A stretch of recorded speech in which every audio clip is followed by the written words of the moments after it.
So life events and happiness. So if you look at this graph, it's going to show life satisfaction over several years before and after three significant life events. And so it says, despite the idea that life events do not permanently alter people's general levels of happiness, they do suggest that long-term happiness can and do change for some people. So you're looking at marriage, death of a spouse, and unemployment, and it's showing that it really can have an impact and can have long-term impacts on for some people.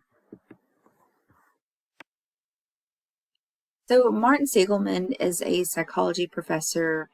I believe he's at University of Pennsylvania, and he really focuses on positive psychology and how we have to focus on understanding how to build human strength and psychological well-being.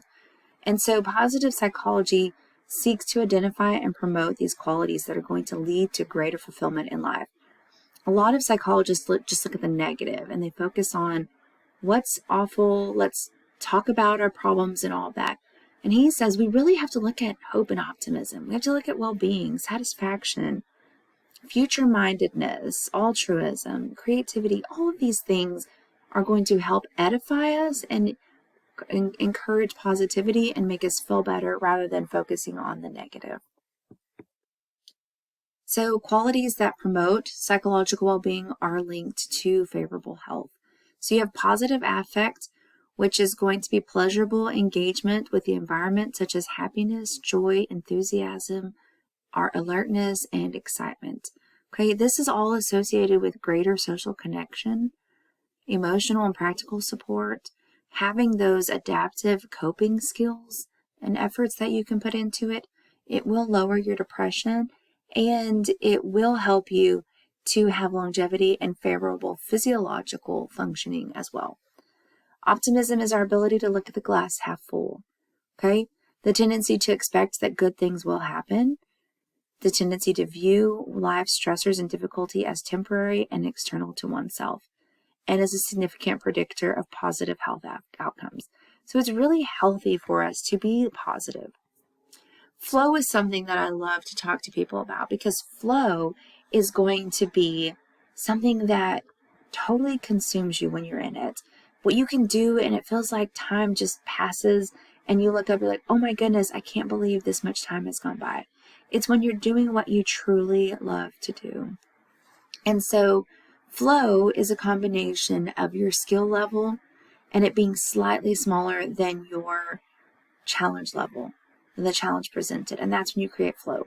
Now, if I give you a large challenge, like maybe your skill level, let's just say that your math is just, you've not had pre-calculus.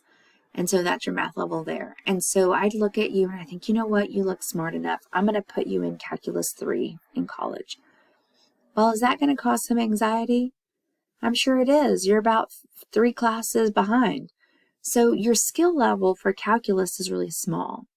And your challenge level for Calculus 3 is really large. So if we have an equation of a small skill level plus a large challenge level, then we're going to have anxiety. Now, let's say you tell me, no, that's too high. I can't do that. It's going to cause anxiety. So I put you in 8th grade math. Well, now your skill level is too low. So now you have a large skill level. Your challenge level is too low. Your large skill level plus your small challenge level. Well, that's going to create boredom because you're too good to play to do that.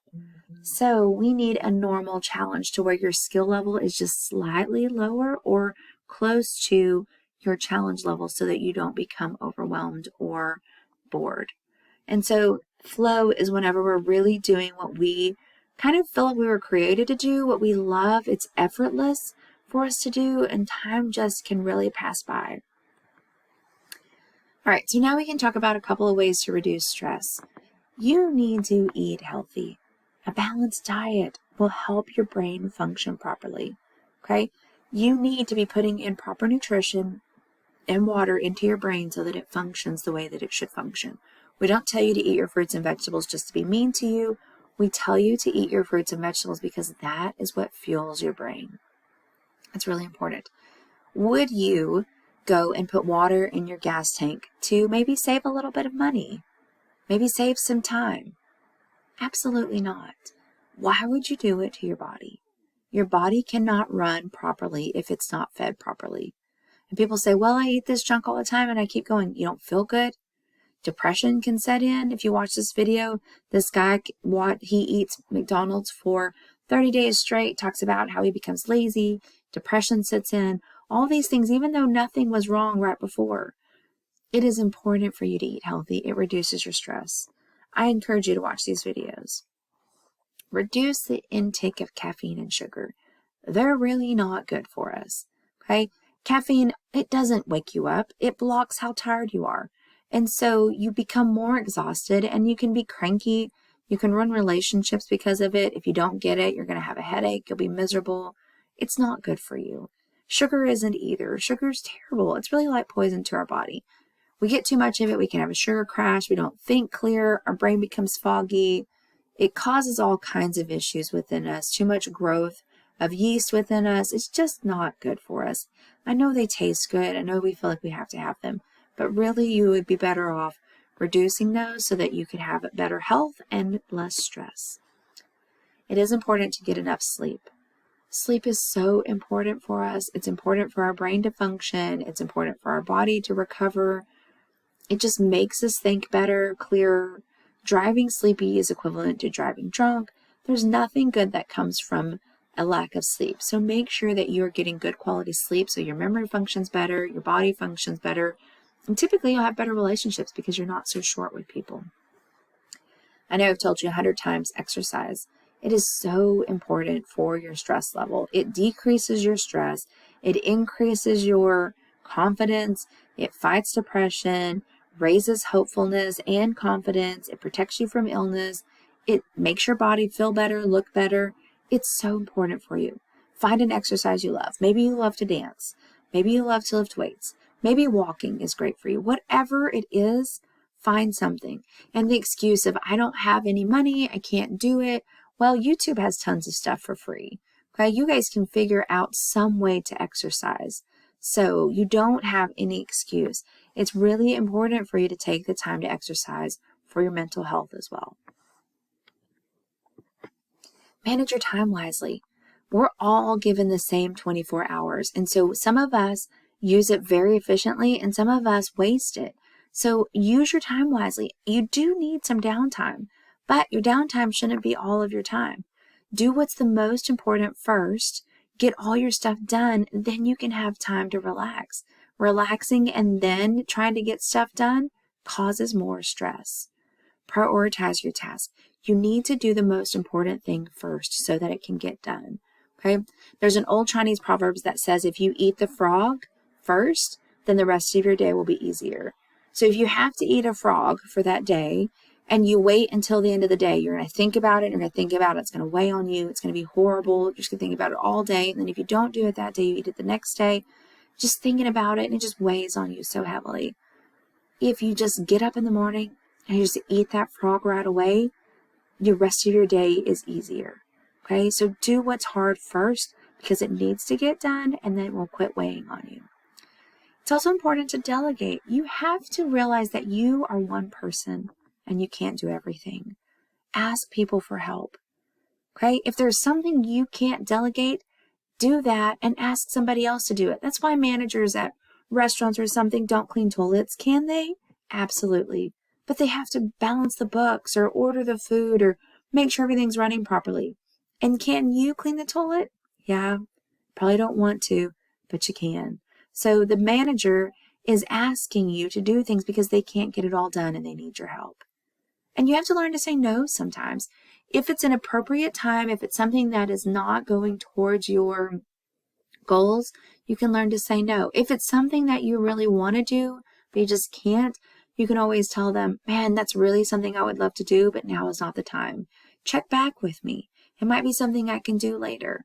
So you don't have to say yes all the time. And it's hard. I am a yes person. I feel bad if I say no to people. It really weighs on me because I want to help however I can. So my trick, if they have to know right now, then my answer is no. If I can't think about it and they're going to pressure me into it, it's probably not the right scenario for me. If I go home and I think about it and I find out it is best for my family, then I can get back to you. I can say yes. But I shouldn't say yes all the time and take away from my family too. Don't self-medicate. It really never helps. Your problems are still there and you usually have more problems from it. It is important for you to take time to do something for yourself every single day. Not spend money on yourself, but maybe take a bubble bath. Maybe listen to your favorite songs in the car. Maybe read a book. Maybe go buy yourself a new outfit because you haven't been shopping for yourself in 2 years. Find a way to replenish your energy because you expend a lot of energy doing other things. So make sure you take some time for you. Okay? Maybe you just have to sit and hide from people for 10 minutes or 3 minutes just to get your brain back. But find something to do for yourself every day. Have a specific goal, a purpose.